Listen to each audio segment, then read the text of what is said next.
We're back from Gen Con, baby, and we have some special guests with us tonight to do a thorough Gen Con wrap up. But that's not all. We're revisiting the funnel from our second episode. It's been just just 133 episodes ago that we talked about funnels, but who's counting? And we're going to talk about how it's kind of changed because they were kind of at the beginning, kind of exploring all that. Um, uh, at any rate, we are going to have a couple pals with us tonight, esteemed epistolary patron DM Cojo. So many letters. It's an honor to have you here in person, Cojo. And then the Starless sea sailor impressario himself, Judge Harley Stroh. All this and more on this month's Spellburn. And with me, I have my good co-host, Judge Julian. Hello. And Judge Jen. Hey everyone. And man, I'm thirsty after every single one of those, so I think we should go over the tavern. This is a treat. Yep, for Yeah, us too. for sure.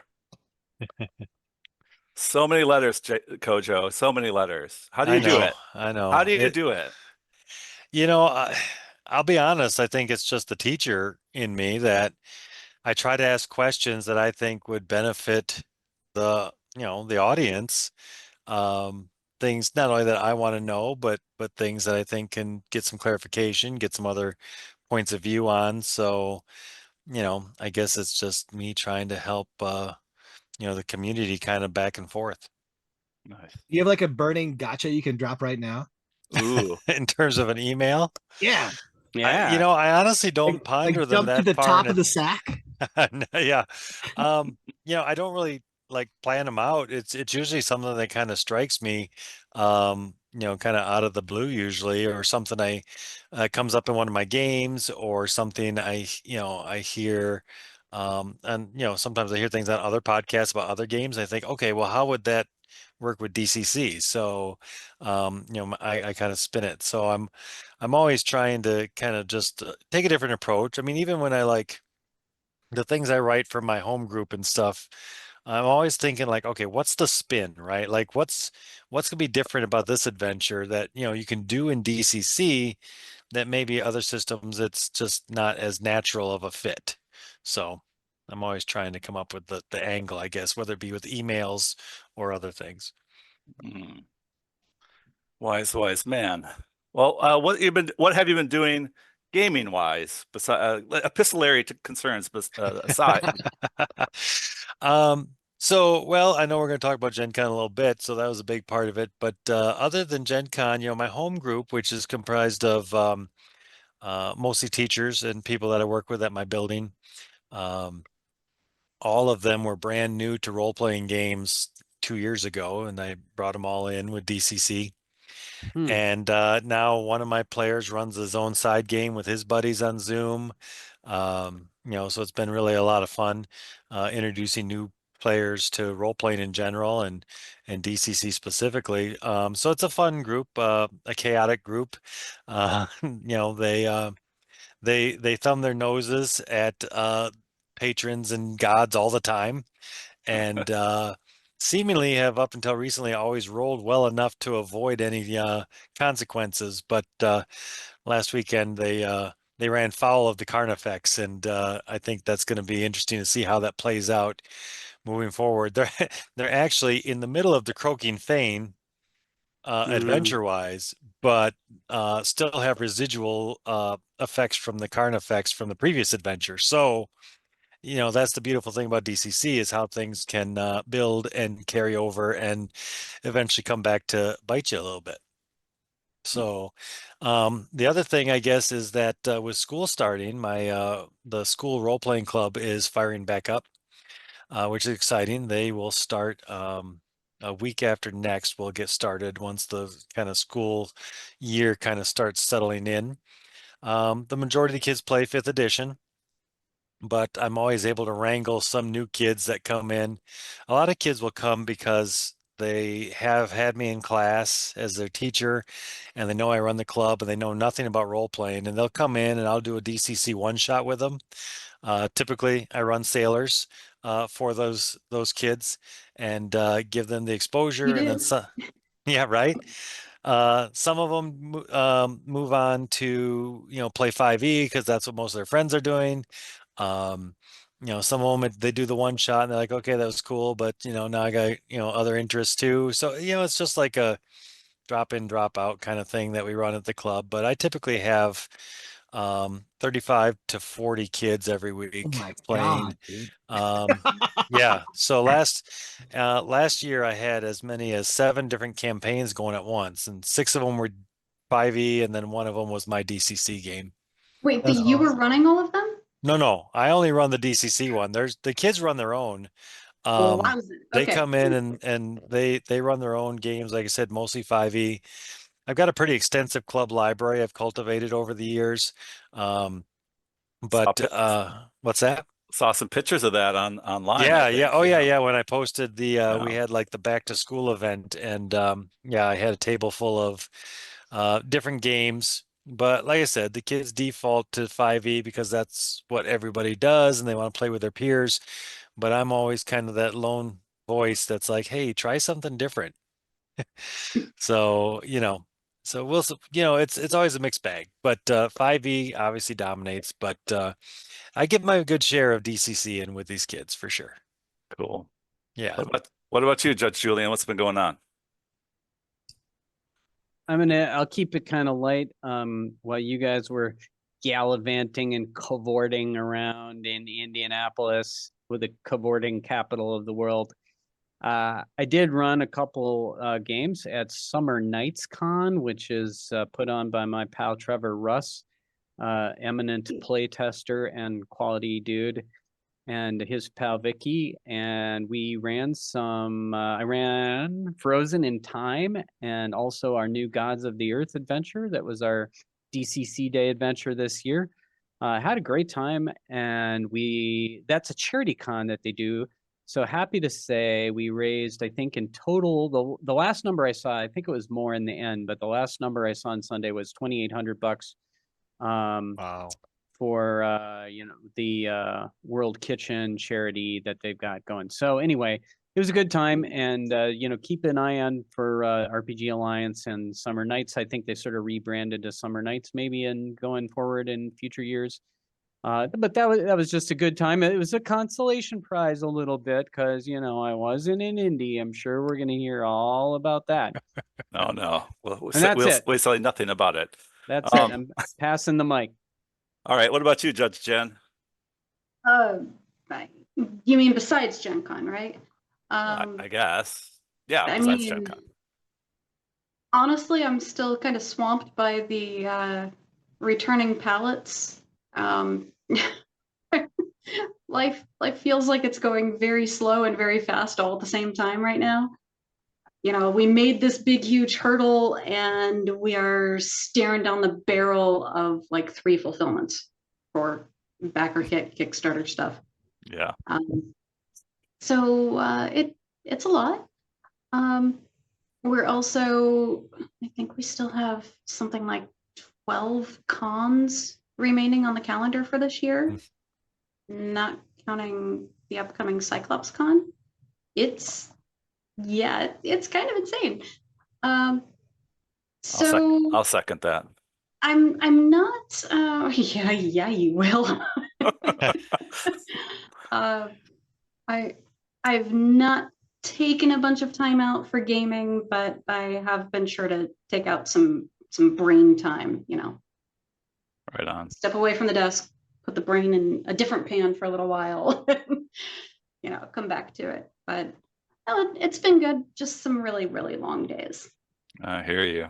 So hopefully it'll get better, Oh no, are you kidding? I mean, this is kind of my jam, so it's all good. All right. Well, I hope it gets Not worse. complaining. I do miss sleep. That's the only complaint. All right. What about you, Judge Harley?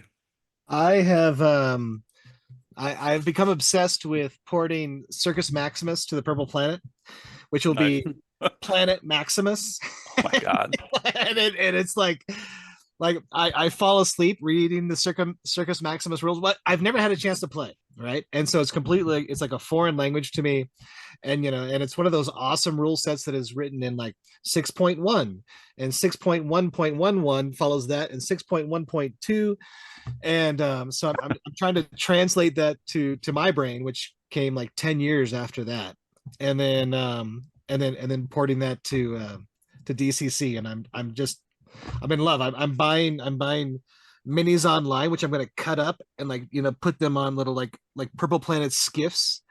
And then there's this company, and I'm embarrassed that I don't. We'll put them in the show notes, but I don't know. But they make the probably the gigantic like Circus Maximus boards that you've seen at like at GaryCon, where they're like 1-inch squares. And anyways, and so I'm trying to like put all this on a Purple Planet map, so you're racing across the Purple Planet, back in time immemorial, when this ancient planet was not quite so ancient.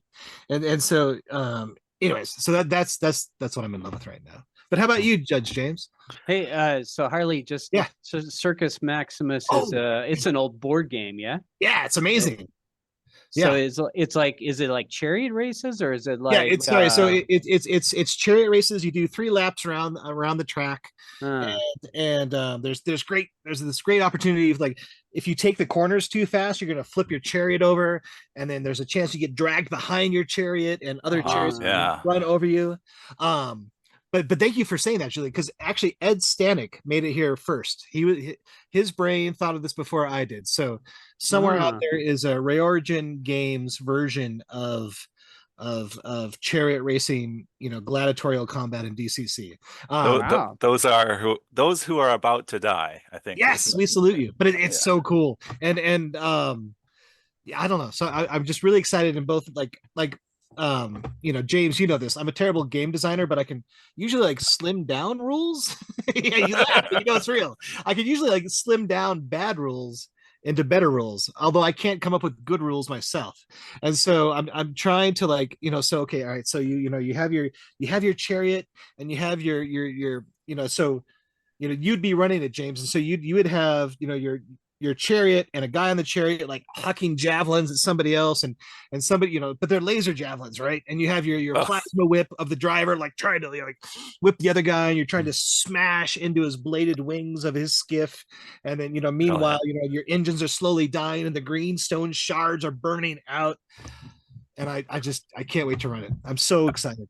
And it might be terrible, because like James has played in some of my games, which have been pretty bad, but I'm super excited. So I can't wait. Not But true. the next one's going to be really good. So that's what I've been up to. What have you been up to, James? Well, I'm first going to say we're all standing on the shoulders of giants, so all those rules and stuff that we're using, Yes. we get the benefit of, right? So there's 100%. I think there's nothing wrong with stealing like an artist, as they say. We steal from the best. That's right. What have I been doing? I'm about to lose my mind. Netcrawl is launching in 7 days. The backer kit starts. I'm also co-collab with Neon Lords, Brian Shutter, and his deities and demi bros. So if both of us like fund, you'll get an extra adventure on top that we'll both write, and so that's going to be. Wait, hold on. Let's pause. Wait, is this through backer kit then? Like, how are you guys doing the group? Yeah. This is backer kit. Oh, that's rad. Just like the Purple Planet Horde, right? Except for it's just 2 people. Oh, that's so cool. Yeah. So I think it's a good team up. I think we're both kind of in the same space in a way, and I think it'll be a lot of fun to have. It's been a lot of fun just to have him along as we're planning, and so that I'm not alone crying in the corner about something that's got to get done soon. But beyond, so that's been pretty much everything besides Gen Con has been prepping and doing graphics and pledge tiers and achievements and all this stuff for Netcrawl's launch in just 8 days. Next Tuesday, people. Nice. And the next time we get together, we're going to be talking about how it's going and all that good stuff. For sure. I'm sure there'll be no tears then, I'm sure. It'll be very like, we'll all talk in our computer voices for that episode. Get Speak and Spell in here. I'll only talk through a Speak and Spell. We'll do auto tune. Nice. So now we should talk about Gen Con. We got through the list, right? Do it. All right. Who's going first? Not I don't me. know. Roll a die. Roll it. That's not cool. I ain't got one right here. All right, I'll just start. I'll just start. There. That makes it easy. Fiat. Let's see. I probably had the best time I've ever had at Gen Con, just from the standpoint of getting to hang out with some people. So a lot of third party guys. We all stuck really close together, and we just kind of hung out, most of the time that we were free. And so it was like Luau Lu and Joey Royale and Brian Shutter, and I got to meet Matthew Funk, who's on the West Coast, just had his, the Goblin Market series of stuff come through. Saw Jeff Regner there too. So it's just like, I remember we all just kind of sat down Saturday night and we just kind of held court in the embassy suites, and we were just having a ball. And I think that was probably the best part of all of it. I had a very good time with people. Champions the of the after Goblin hours- Market, which is Sorry. a funnel, just saying. Yes, All so right. many funnels. I'm Cool. linking it. I'm linking it. Go ahead, Jen. Sorry. I think the after hours portion of Gen Con was actually too brief. Yeah. Yeah. Either that or we're all getting old and having to go to bed too early. I don't know. Well, that's exactly what I was going to say, Jen, is like I was running the funnel until 10, and I'd get back to Embassy Suites and everybody was in bed. I was like, what's going on? Like when I was at Gen Con 50, it was like going till 2 a.m. But yeah, I mean, I'm 50, so I get it. I need my sleep too, but Some of us had to be up had to be places by 7 a.m., right. which the Responsibility. judges didn't, right? Yeah. We had a lot of jobs. There was a lot of jobs.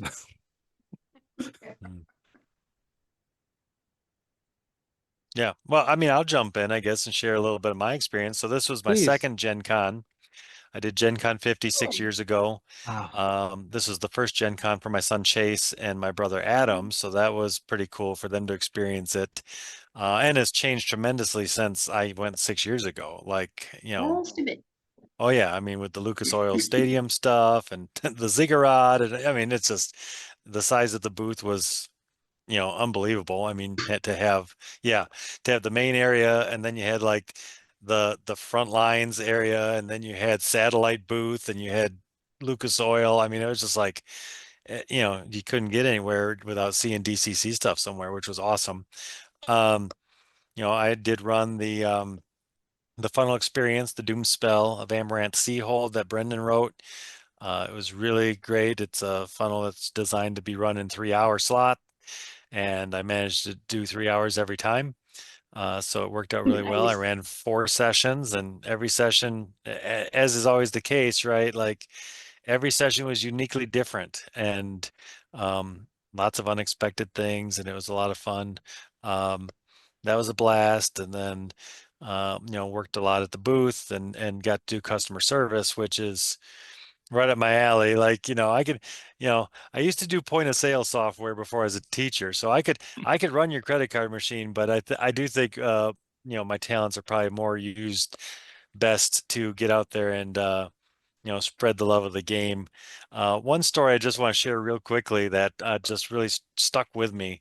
Early on in the con, I want to say maybe it was Friday morning, a dad showed up at the booth with his 2 boys that were maybe 7, 8, 9 years old. I think his name was Steven, if I recall.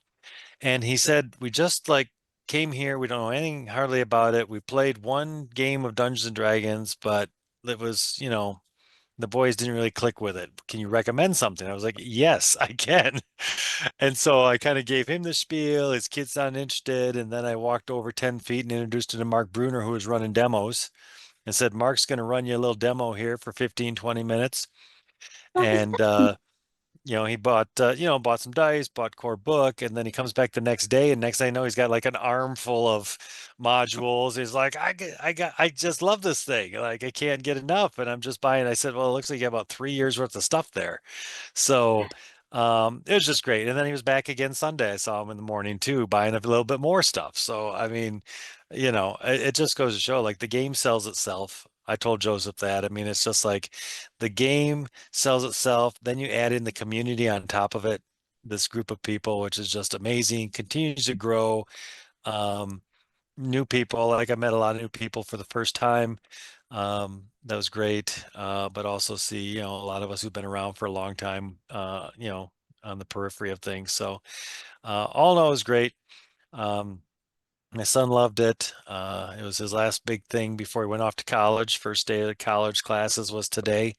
So yeah, hard to believe because he's been coming around since he was like 11 to cons with me. So, yeah, so it was just fantastic. Great to spend time with my brother too. And and I don't want to neglect it.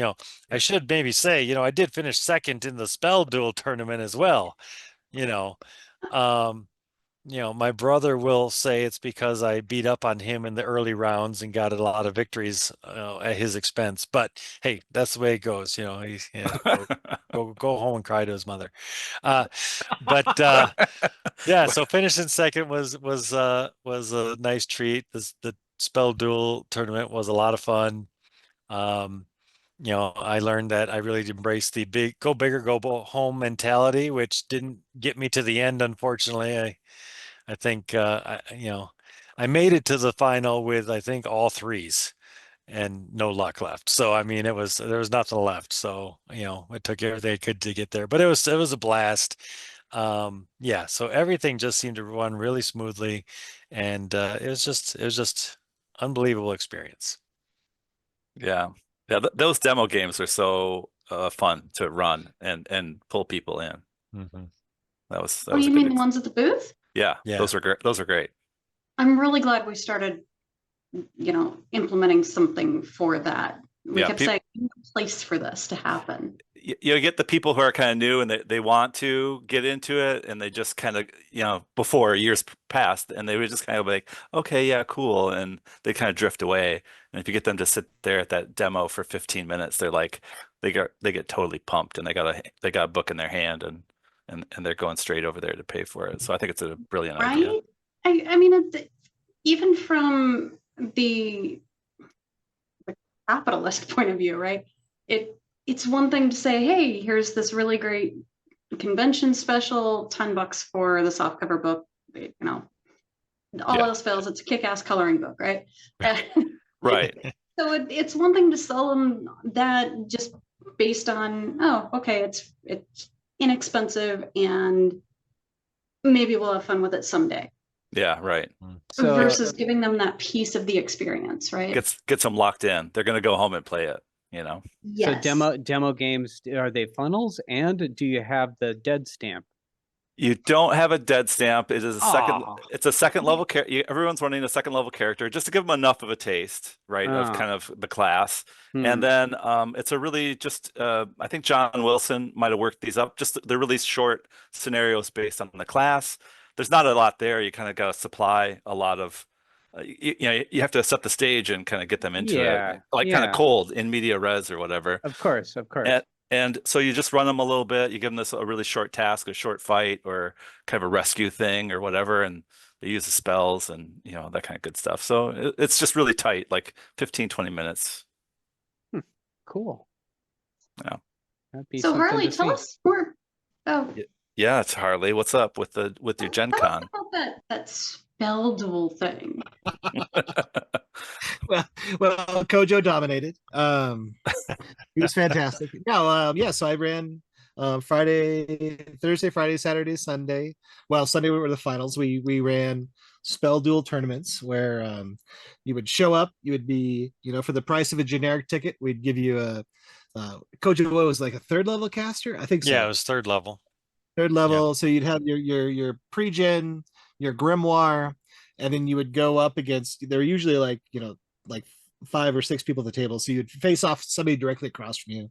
We'd roll for initiative. You'd have your spell duel. You try to kill them however you could, and so sometimes it was, they would use a weapon. They run up and stab the guy, and sometimes they'd cast spells, and the spells would crash together and wash back, and all that sort of good stuff. And Yeah, and so but the trick was, like, so it was a nice way of like tracking Spellburn, right? Because so and Cojo saw some of this because of his personal enmity towards some of the other players.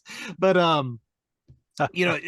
your burns stay with you and lost spells stay with you. And so James could show up and he could burn all his stats down to 3 and win that contest, but the person goes fresh. And so they would easily, kill that character. And so it was this balance of like, can I burn enough to live, because it's no good if I die, but I just need to burn just enough to win. And so day on Sunday, day 4, we just gathered the people that had all won 4 or more spell duels. Like that was the threshold. If you can win 4 or more contests against fresh newcomers, that bought you into the finale. I think we had one wizard who had won 6, one that had won 5. Maybe that was you, Coach. Did you beat 5? I had 4. 4? Okay. Yeah, I was at 4. Yeah. And then and then at the finale on Sunday, we gave everybody, fresh pre-gens. Those were 4th level. They were all identical this time. They weren't randomly generated. Oh, Yeah, so it was a fresh, fair contest, one against another. Yeah, well, that was which awfully kind of you.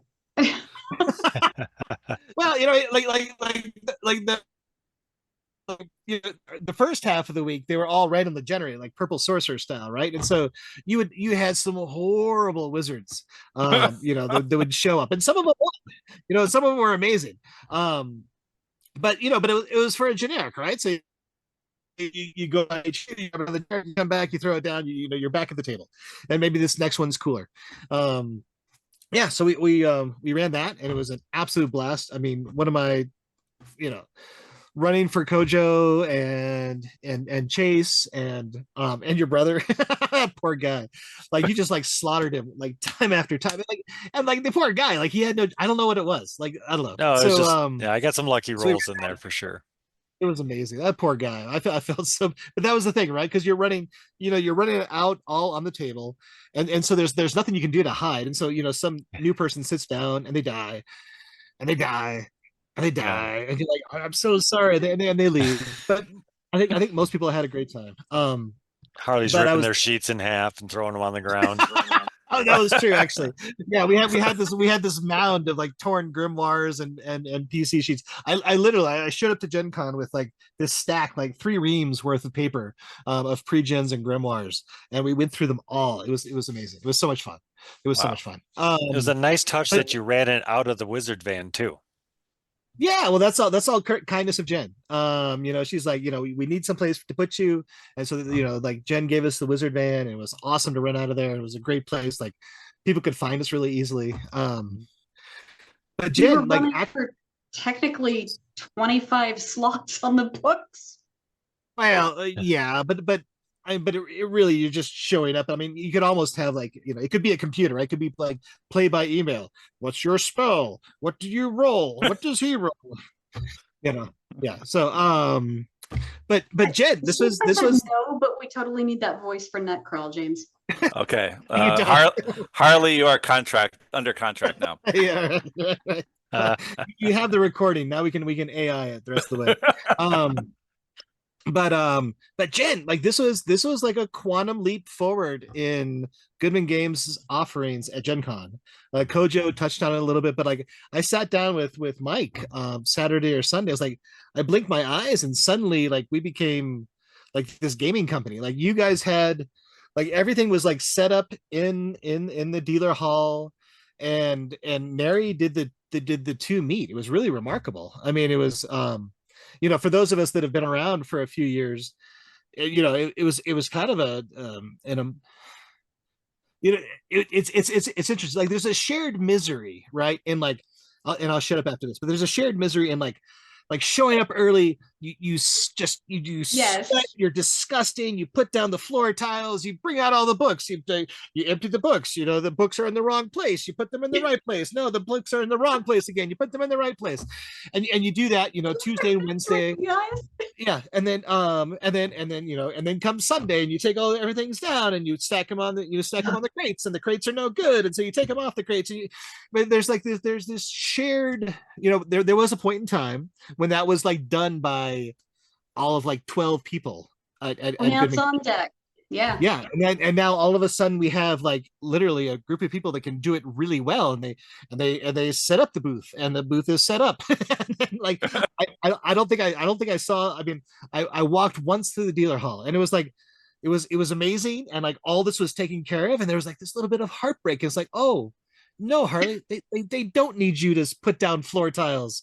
Jen has people to make all this possible, and so it was really cool to see Goodman Games like kind of like vault into this next level of like accomplishment, and then consequently what it freed us up to do, down in the LOS, where we weren't screwing around putting down floor tiles. We could show up and run games, and so congratulations, one and all. Accolades are well earned.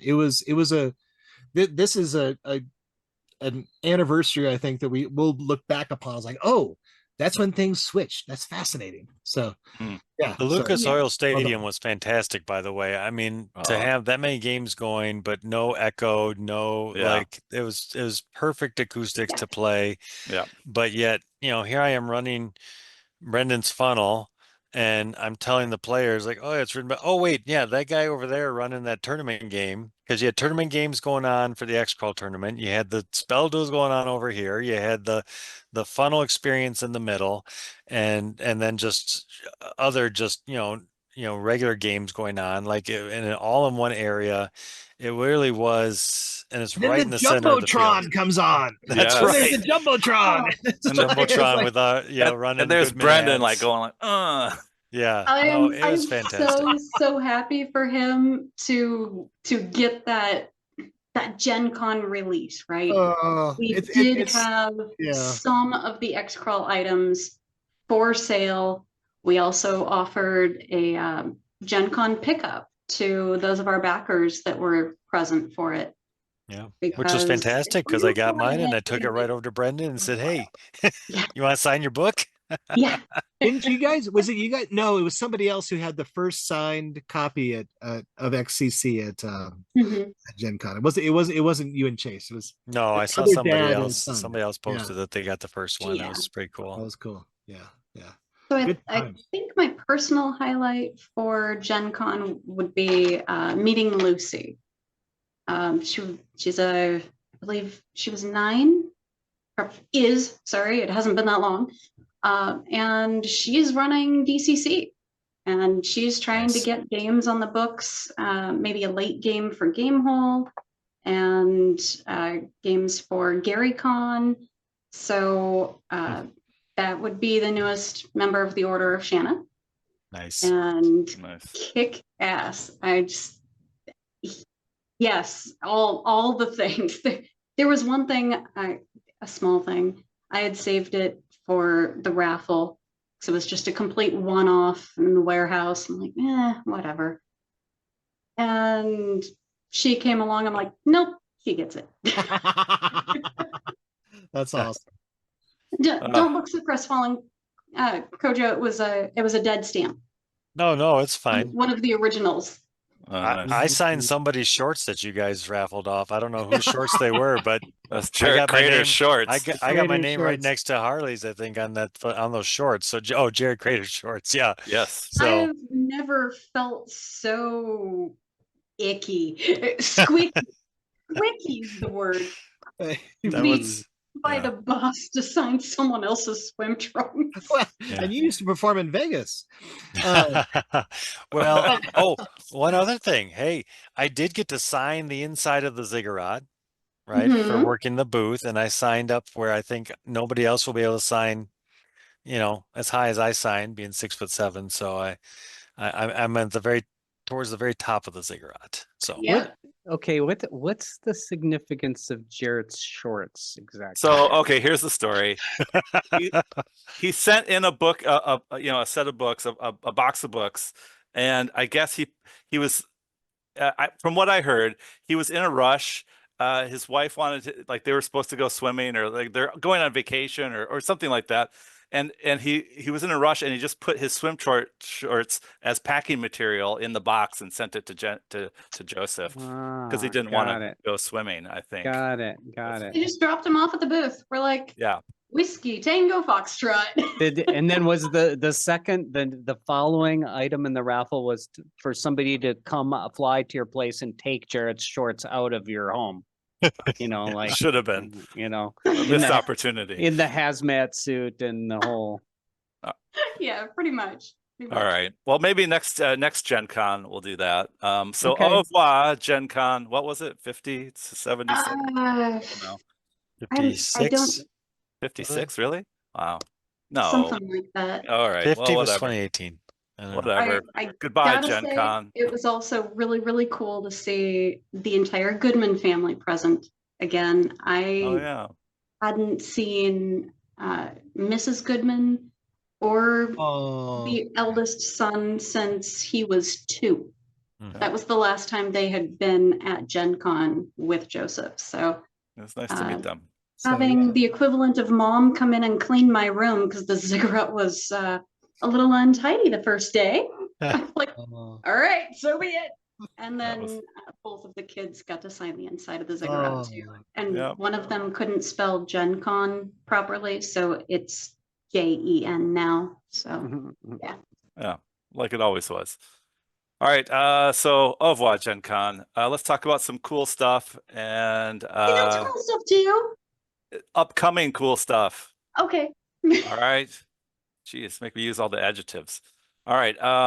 Harley, what's up? What's coming up for you? What's cool? what's Man. cool? We got the Doom Quest of Delisle Crew. Oh man, that looked amazing. I'm so excited. This is Doug had the ash can version completed in time for Gen Con. Kindness of Jarrett Underwear Crater and Matt Hildebrand, and yeah, no, it just came out really well. Doug, Matt, Jarrett did a beautiful job. I'm so excited to see it. The actual, not the ash can, but like the finished version be fulfilled with the rest of the Purple Planet stuff. It's a really good feeling, to put that level of effort into something you love, to see it illustrated on a level of someone you admire so much, and then just put together in this beautiful package. It's really cool. So yeah, Awesome. the 7th Doom Quest of Delisle Croom coming Yeah. to That's great. a doomed planet near you. add it to your Kickstarter, your backer kit fulfillment. There's so many kit name whatever, but you can add it to your backer kit for Purple Planet Horde. So you should do that. Mm-hmm. And that's live now. It's not Fine. locked. There's still 2 more weeks to go. Yep. Before we lock. I was on the site yesterday. Cojo, what's Yeah. cool with you, man?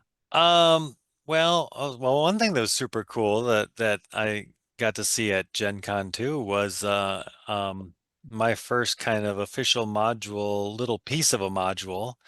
I got to write a room in the Dooms to Go supplement for X-Crawl Kickstarter. Oh, nice. And so seeing that in print, Chase and I had done something for the Goodman Games Gazette years ago.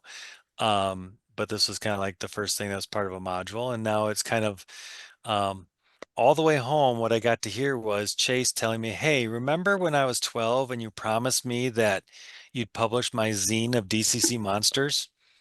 When's that going to happen? I'm going to college.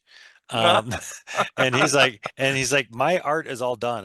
We're waiting on you for Ooh. like writing and layout. I'm like, well, all right. Yeah, I definitely need to get that thing across the finish line and out there.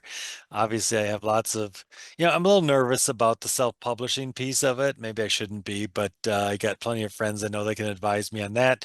So, I'm going to be reaching out to some people to get some advice and just try to get this. It's not even that big of a zine. It's like 10 monsters in a zine. Like if I can't, get this across, I should, I should be able to do that. So I promised him that I will get this thing done finally, whatever, 8 years later. So that's kind of my next project, I guess, that I'm trying to get done that's related to DCC.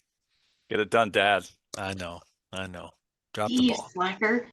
I know. No, stuff 8 gets in the years. way. It's understandable, but yeah, you'll treasure it and he will too. So Yeah, well, I mean, it started with when he submitted a Dungeon Denizens back in the old days to Spellburn, and then that got, we kind of added to it for the Gazette, and yeah, and so like I said, he's had art done for like 6 years. So you know, usually you hear people like, "I'm waiting on art." No, we're not waiting on art. We're just waiting on Dad.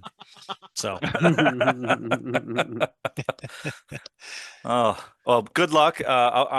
Hit me up or anybody else, like you sure, said, there's lots of people around that will gladly help you.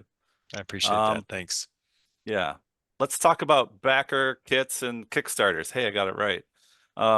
Let's see. Right now, I believe Dragon Peak Publishing has Bloody Barbershops and Sanguine Scissors. I believe that's on Kickstarter.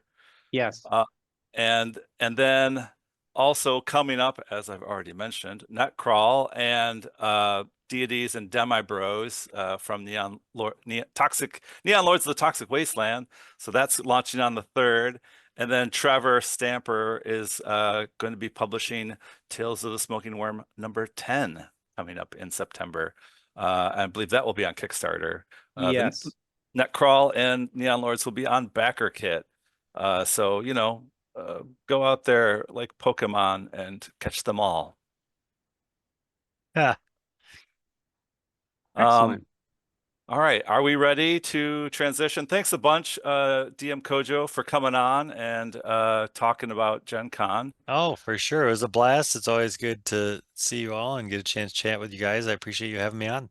DM Kojo, we appreciate you. Kojo. You've been with us from the very beginning, man. Thank you. Pretty much, almost. Yeah. Yes. Right. And just remember, me and Alana, if standing on each other's shoulders, are like one Kojo. Oh, if you you haven't put us seen the photo of Alana and Michael Curtis and I floating around on the Facebook group, you got to go find that because that's Okay. priceless. Yeah, that'd be good. It's like levels, like shrubbery. It is. All right. Take care, guys. Yep, we'll be right back. All right. It's time for the mighty deeds. We're going to be talking about funnels. We did that way back in episode 2. Actually, none of us did that way back in episode 2. There's a bunch of other people that Yep. were also doing Spellburn at the time. That was the that was the Spellburn beta, and we're Yeah. now on Yep. we're now Spellburn V like 2, right, Jen? Yeah, 3. 2B, 2C, maybe 3 or 3. 4. Yeah, 3. Yeah, 3. Spellburn V3. I'm going with that. Okay, good. But a lot has happened in whatever, is it 12 years or so since the funnel concept was kind of introduced. And so, how has it changed? And how many are out there? How has it changed the hobby? That's what we're going to talk about. I think this is my personal nerdery where I do a bunch of research. I'll just lightly go over a couple things. N4, published in 1986, Treasure Hunt was like the first funnel experience. And then there was the second one too, and that was the first module that was for the Forgotten Realm setting, N5 under Illifarn, and same mechanics of using a 0 level and character.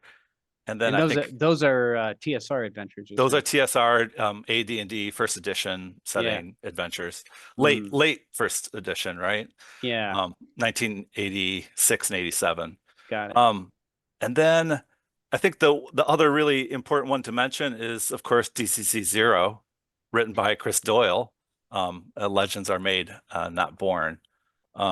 So I think that's kind of some brief, like, it started kind of in the 80s as a thing in TSR. Of course, Chris Doyle, he picked it up and did something with it for DCC. But like, what's gone on since then? Yeah. So when we were originally talking about having our funnel at episode, I reached out, I think, to I can't remember, Harley and Mike and Joseph, or Harley and Joseph. I bounced it off Mike separately, I think, but was not. Mike didn't take any credit or blame for it. And then Harley and Joseph, I think I kind of emailed you guys together, and you were like, we don't really remember where that came from, to be totally honest. Joseph didn't really cop to having any insight on it anymore.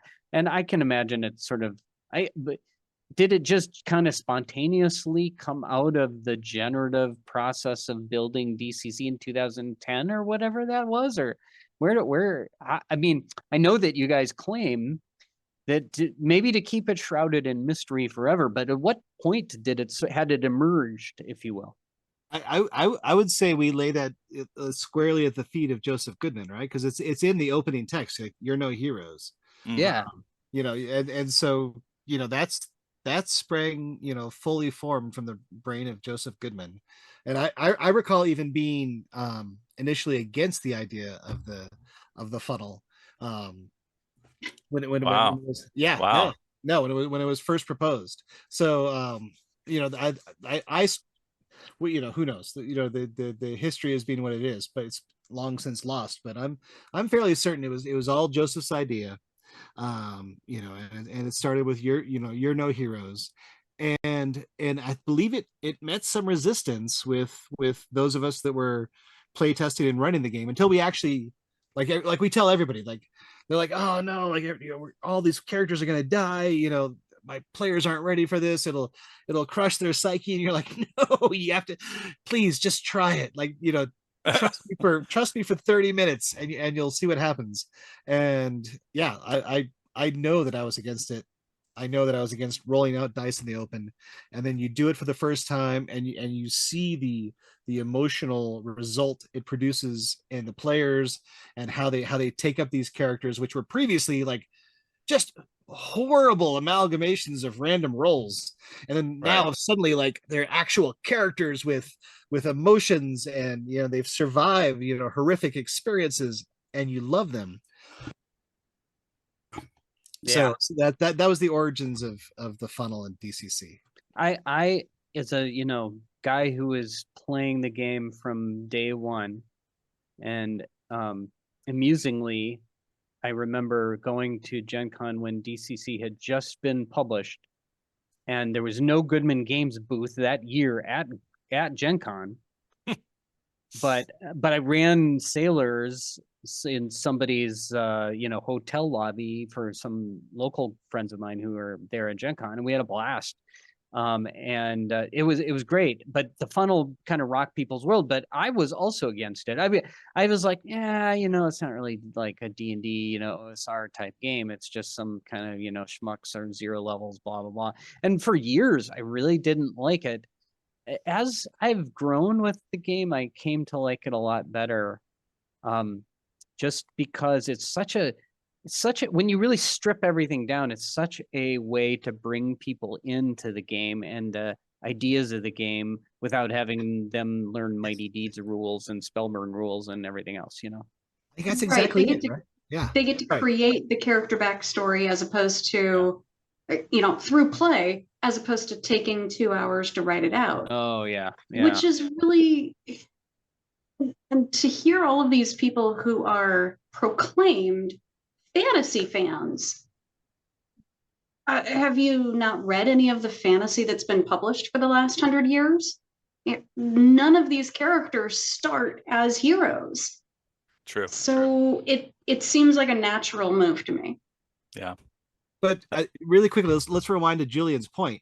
You don't need to know any rules of DCC in order to start a zero level funnel. You pick up your zero level character, and the judge is literally like, "Well, what do you do?" And that's the only question you need to be able to answer. I grab my chicken and I throw it at the ogre. Sweet, let's resolve that. Like, you don't need to know any rules. You don't need to know feats. Yep. Like the bar for entry is, can you be a third grader on the playground saying, "I imagine this," And and like, but that's that's the Mm. core of it, right? That's the core of these games, is like, let's play, let's pretend. And it's let's pretend, Mhm. and then that builds, you have your chicken, and you have your occupation, and it rewards, it leans so hard into, like, if you can imagine something, strongly enough, that like, okay, that you can justify these ideas, the world is open before you, and yes, the spells will come and the mighty deeds will come, but between here and there, you're going to need to defeat that ogre with a chicken and an idol that you're going to, like, topple on top of the ogre, and beat him to death with the chicken. Like, I mean, it's just, Right. oh, And yeah. I think it serves an interesting and important function of kind of highlighting how the occupations work with your classes later, right? Like, all you Mhm. have is that you're a chicken butcher or a money lender, and you're going to ask, "Can I do something?" And you're like, "Well, do you think he would have that kind of skill?" Or it's just it's the one thing that you kind of get to play with early on, and Mhm. that is kind of often, if you were to go straight to class play, you probably wouldn't think about it near as much. Yeah. Right. Yeah, that's a good point too.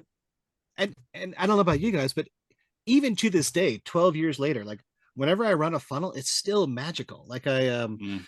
um I was running a funnel at a friend's house up in the mountains, and we had some third graders and fourth graders, like an eighth grader and a fifth grader. They're all playing together, and this one girl, her character died, the farmer with the chicken. The character died, but she's like, well, can I still play the chicken? And so, of course, given the weird luck of funnels, and you guys should all share your own stories of this, it's Joe McFlappin the chicken that made it out the end. He has Yeah. one hit point, he has one ability, that's to fly and cluck, and yet somehow it's that character, it's your worst character with, like, no luck, Yeah. minimal strength, that always, like, all the ones you love, the characters you love, they all die, no matter Yes. what. Mhm. But it's this character that you don't, that you hated when you rolled them up, that you get to the end, you're like, oh man, this guy survived something real. Yeah. I, Or I this think chicken did. Yeah. I think doesn't and I'm pretty sure Joseph talks about this in the book, but I know that the second episode of Spellburn kind of glossed over that, is like the funnel itself is an additional layer of PC randomization mechanics, Okay. right? Like, you, just like you said, you got four guys that went in, and it's always the one that you're like, I don't want this one that lives. Right, right. No, but it's like, just to, make that explicit, right? You've already done 3d6 in order, and Yep. you've got a spoon maker with a 18 strength, and a nobleman with a longsword with a 3 strength or whatever. Yep. But on top of that, then you're gonna actually jingle them through this funnel, and then, see Whoever comes actually, out. who actually lives, which is with a whole different thing. So yeah. How many, James, I'm looking at your research. I think this statistic belongs to you because it's an impressive one. And it's what, It's 5 years old now? it's a little stale, but of course, Daniel Bishop is always kind of keeps on top of all the DC trove of treasures. 90 plus funnels, according to Daniel Bishop, have been made for DCC, and that's like 5 years ago. So Wow. it's got to be like 120, 150, who knows? Yeah, I mean, wow. Wow. Yeah, so that's I don't you nobody we couldn't really possibly measure this without taking a week of research, but are there more funnels than higher level adventures by third party people? Uh, Yes. Probably. Yes, undoubtedly. Yeah. Hmm. That's I mean, interesting it too. might be close. It might be like a 60-40 versus a 90%, but funnels are, It's up another way. until now, there have been more funnels than anything. It's an easy place to jump in, right? Getting Well, of back to course. kind of like the simplicity of Mhm. what you're dealing with mechanics wise. It's like you got a bunch of little guys that don't have very many hit points. So the Mhm. design itself is kind of, there's no gonna be not gonna be any tricks other than the ones in their head, which is exactly what you want. Yeah. So I think the design leaves it's easier to get into. And from a road crew standpoint, I mean, the idea is to keep getting new people into the game. So once a table has been through the funnel and is going through other adventures, it's almost like they graduate. Yeah. Like at that point, somebody else could take over the game and I'll take the next round of funnels. You just keep bringing them in, but you can not atrophy, but you can get a little bit of malaise from running the same thing all the time. So you need that broad spectrum of funnels. I think the last time I did a whole bunch like online, I still used the chunk stamps and later showed the players like the page with 30 some odd stamps on it. That was from the Demon Key, Harley. Awesome. That's awesome. And it just, yeah, it's great to be able to bring players in with that funnel. And if nothing else, it shows them not just how awesome the game can be, even when you don't know any of the mechanics, but hey, look, there's all these other people that you could be playing similar things with. Mhm. Yeah. So it is definitely an awesome road crew tool. Well, hey, we've got like a couple designers here of zero level funnels. Let's yeah, just a couple maybe. Let's maybe some design tips from some masters here. Oh, I only well, see one, sorry. But just you? Oh, hell no. I don't write. No. My pens be red, thank you. We need those red pens. Harley, I think you have to go first.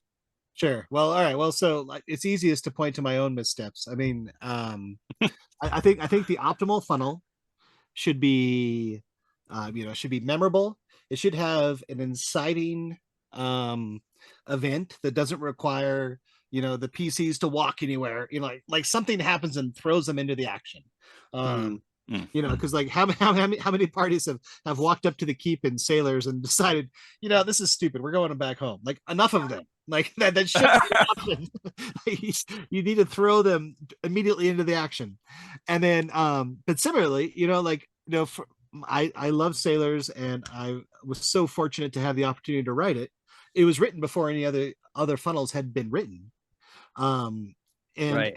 and you look at it, and you can see the DNA in it, and that it's about 2 times too long. Like I wouldn't change anything. I will love it till the day I die. And you compare that to Portal Under the Stars, and Portal Under the Stars is superior just on virtue of its brevity. It gets there, it gets it done. You have 5, 6, 7 rooms tops, and then you're out. Whereas Sailors, on a genetic level, looks very much more like an old TSR module that I would have loved when I was a kid. And that was because we were writing this adventure when we didn't think DCC would amount to anything. We had one chance to write an adventure, so let's put all this cool stuff into it. But anyways, all right, so get to the action, be brief, unlike Harley, obviously, and then I don't know what James, like Jillian, what would you guys add to that?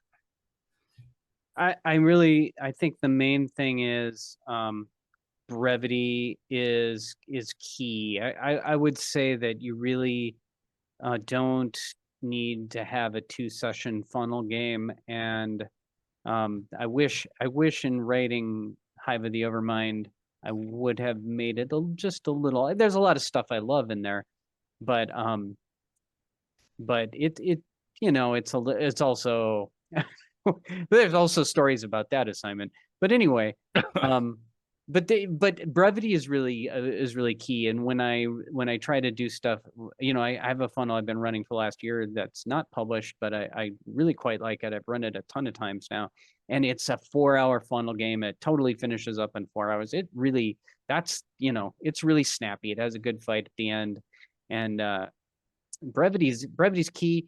Having good opportunities to introduce new PCs. Somebody wrote that in our show Oh, notes, thank and totally agree.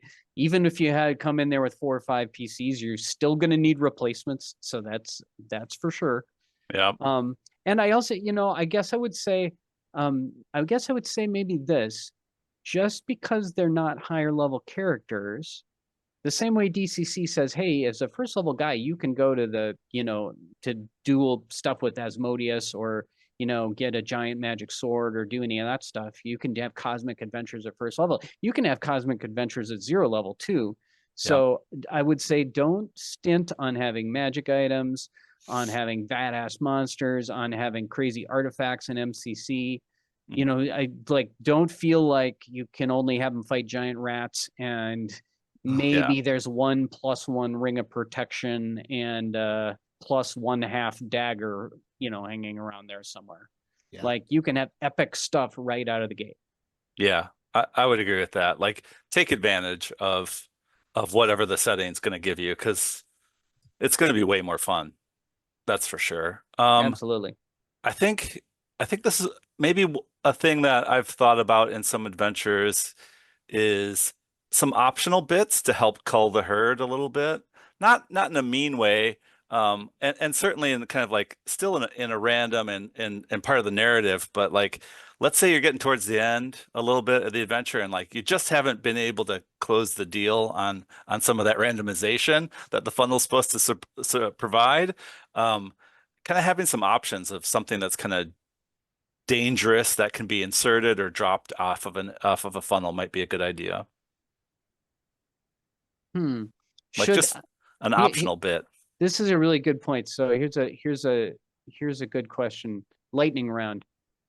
James, you're first. How many PCs in a funnel should survive until the last encounter?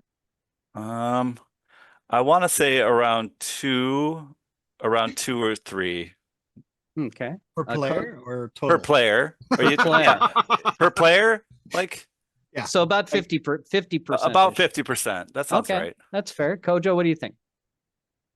Oh, Off Joe's screen. not there. Tell us. Oh, He's tell us, there. Ghost of Cojo. Oh, he's not there. I'm here. I'm with James. I think if you get about 50% in, when I ran it at Gen Con, the funnel experience, I had a couple groups that had a lot more make it. Like, maybe it was only 25% death rate till the end. But a lot of that is good use of luck, and All some right. lucky rolls. So Kojo says could be 25-ish%. What do you think, Harley? Yeah, I'm with James on this one. I think you need to make it. You want to get to the end, and then they may not be original characters, but everybody should have like a couple characters left. But everyone should have like lost a character in that first encounter, and usually it's through like friendly missile fire. Like, you walk up to the vine horrors and somebody shoots you in the back of the head. Like, that's like, I don't know why, but it's like it's in there. Like, the That's dice. that's a good funnel right there. Right there. Yeah. Right. How about you, Jen? I clearly do it wrong. I don't have an opinion. Whoever survives to the final battle, that's just more meat for the grinder at the end. Fair enough. I will share that when I ran Sailors the first time, and the second time, and probably like the first 3 or 4 times, because I ran it a bunch, I didn't understand. Of course, I was just lazy and stupid. I didn't understand the crit or the fumble rules entirely. So I didn't understand what die you're supposed to roll. And I had 0 level guys just rolling like D20 on the crit charts and D20 on the fumble charts. I like it. And they were just killing each other left and right. Like, one guy had a sling and he fumbled twice on it. And they were just auto kills on his own party. And then they were wiping up bad guys too, because they'd be like, what do I roll? And I'm like, I don't know, just like roll a D20. And it's like, okay, I got a 17 on which, I don't know if I understood the table anyway. The rules are just suggestions. Yeah, I mean, that was pretty fun at the time. So who knows? You're not doing it wrong. Nope. Yeah. All right. Influence, James. So So what's the impact of DCC funnels on the hobby? Like since it's come Ooh. out, what's happened? Anybody care to highlight maybe a few things? I was just Yeah, sorry. going You go, Dylan. through the Shadow Dark game recently, which is pretty fun. But I noticed they have, if I remember correctly, they have like an optional funnel. Like you can start at first or you can start at 0. Hmm. There's a lot of DCC-isms in there too. Yeah. But I was like, oh, so here's a game that just said, we know some of you aren't going to want to do this, you 5e people who just came over, but some of you came from other places, and here's a 0 level thing, and go ahead and try it. I know. Yeah, sorry. No, you go ahead. Well, I think it's not necessarily specific to like the 0 level mechanic, but I think one thing that Dungeon Crawl Classics funnels have given to the hobby is this opportunity, that you don't need to go up against giant rats and kobolds, that you can throw something amazing and awesome into your very first session, and maybe that sets up the whole campaign arc for the next year and a half. But for whatever reason, DCC isn't scared to go big and be really exciting from the onset, and I feel like that's percolated into other games, even if they may be funnel agnostic, but it's like, all right, let's get to the cool stuff. Right.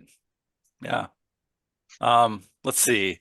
I guess Shadow of the Demon Lord does a 0 level funnel, from what I understand, and that's kind of like that's a semi-close kin to DCC, that game. And then I guess Funnel World was a Dungeon World thing that was kind of a shout out back to DCC. So story game style, 0 level funnel. And I think the last thing that really kind of comes to mind for me are some of these like the kids in the normies type scenarios, right? When kids Tales from the Loop and Kids on Bikes, and in some ways like Call of Cthulhu is like this too, right? Like yes, they have skills, but they're absolutely no good for what's going to happen to them, right? They're going to run into cosmic horrors and they're just all going to go insane. So I feel like that in a way is kind of sometimes feels like has a call to that kind of normies in trouble kind of scenario. Yeah. That's really cool. I hadn't put that, like, when you jump into a funnel, you have like this, especially those of us that have gamed before, you have this brief window of time to like rewire the gamer's brain to like, I'm not going to survive because of my stats. I'm not going to survive because my stats suck. I'm not going to survive because of my feats or my skills, my spells, because I don't have any of that nonsense. Like you have this brief window of time to like, like jumpstart, like pull the plug from here and pull the plug from here. And like, oh, if you get creative, there's a chance your character might survive. Right. And like, that's the core of role playing that I think all of us love and all of us long for. Like, and it's when your 15th level paladin has spent all his stuff and he's down, all the magic's all gone and the spells are all lost and the wish is all done, and that paladin does something really rad. Those are the moments that we cling to as traditional gamers. And so like, the funnel gives an opportunity to be like, okay, you don't have to wait for that. You can be creative and imaginative right now, and it could save your character's life, or you're gonna die like all 20 of the other, people that came with you from your.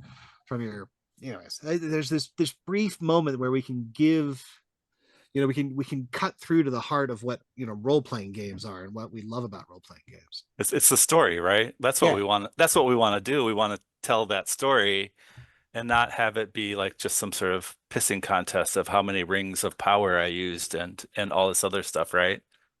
Like that's no fun. I mean, it is fun, but it's not the same kind of fun or storytelling as like getting out by the skin of your teeth, right?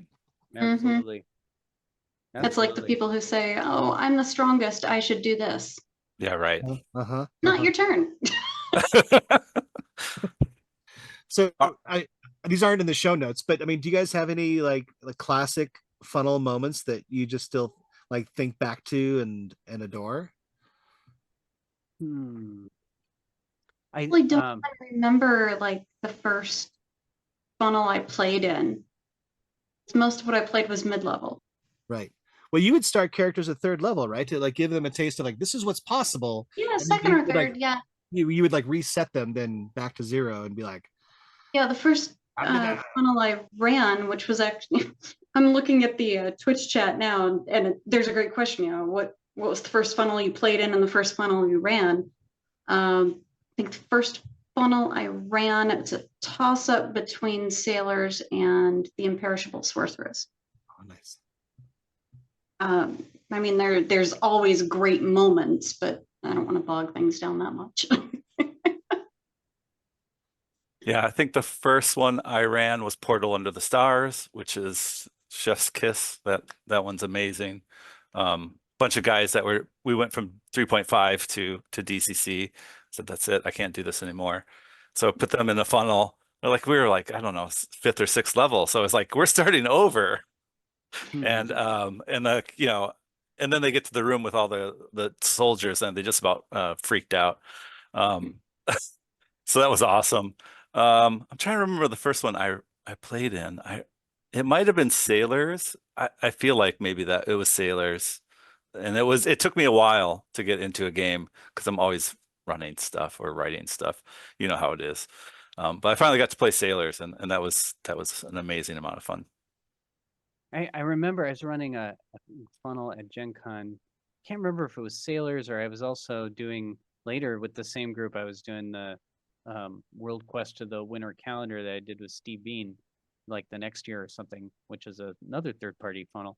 But the guy, it was my friend Matt Kudas and his old gaming buddies, and one of the guys named all his 0-level guys after Matt Kudas, only after like Kudas's nicknames, and then a couple of his friends did it too. So like they had 6 characters who were named like Kudas, K, Big K, Little K, and then some of them were very impolite that I'm not going to go into, but it was just like the way that you interact with those characters gets you in a different zone. Like it's a different way of engaging with the game, actually, right? Like you don't really care. You don't lose if your character dies. You don't have to agonize over every decision, every dice roll, whatever. These stupid people or very unfortunate people have to go underground and fight orcs, and they're all 0. Like you're just like, yeah, a lot of them are gonna die, and then it gets you kind of out of the pretentious high fantasy zone, and is it just a different way to engage a D&D-ish RPG? That the name thing just put me in mind of that. Like people always have the goofiest freaking names, and it becomes a fun thing in itself. I like that. I think that's a funny part of it too. Is they tell you their names and you're like, what? Yeah. Right. And sometimes they're super cool. I mean, sometimes what they think of is like they all fit together because they're all siblings and their mom and like what? Yeah. Like I mean, I've seen some crazy stuff. Yeah.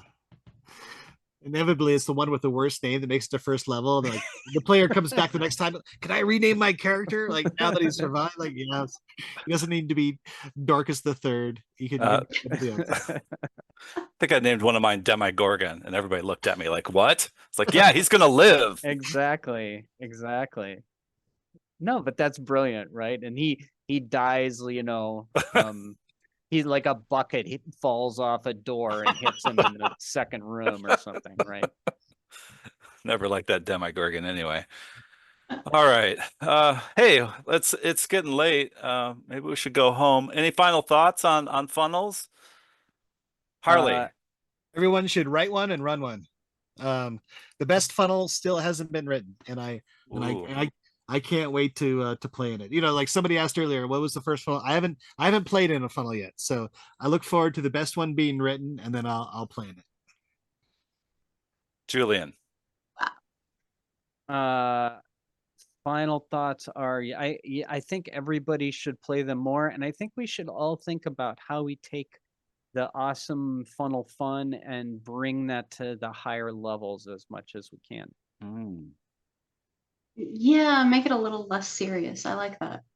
And just easier and a little more, just a little, bring the friggin' faster Easier? quality. Yeah, easier to run. I mean, easier to run. I mean, No, I was gonna say if you're a player saying you need the game to be easier, you just need to roll better, son. yeah, well, that's true. Sorry. Jen, what Well, about you? yeah. Final I think I thoughts? said enough. You think you said enough? How about you, James? Oh, geez. Trying to think. I like this. Isn't there a 10th level funnel? Didn't Paul Wolf write something? A 10th level Oh, funnel? I think it was Mark. Mark. Oh, Mark Mark Bruner. Brunner. Oh, was it Yeah, Mark? yeah. Okay. Yeah. Like we should be like, could you imagine going up like actually having rules to go up against a patron? I'm not saying like rules, but just like some sort of like way to like throw yourself in that kind of danger, right? Where you're up against otherworldly supernatural forces and Mhm. you've got to and you're gonna die. People are gonna die in your Yeah. 10th level or Yeah. whatever, 7th Yeah. level. I think that'd be a lot of fun. Yeah. There's still room to play. Yeah. There is. All right. Well, thanks, Harley, for being on. Thanks, Cojo, for being on. Thanks to my co-hosts, Julian and Jen. Mega thanks to Glitter Wizard and Loot the Body and St. Karloff for permission to use their product, their music, not their product. That's weird. Why are they? Maybe they One and are the same. products. Yeah, Well, kind they of. are. Yeah. Oh. Yeah. All right, this will be on spellburn.com soon, of course, for the podcasting autophiles. And don't forget to email us, DM Kojo and others, early and often at spellburnband@gmail.com.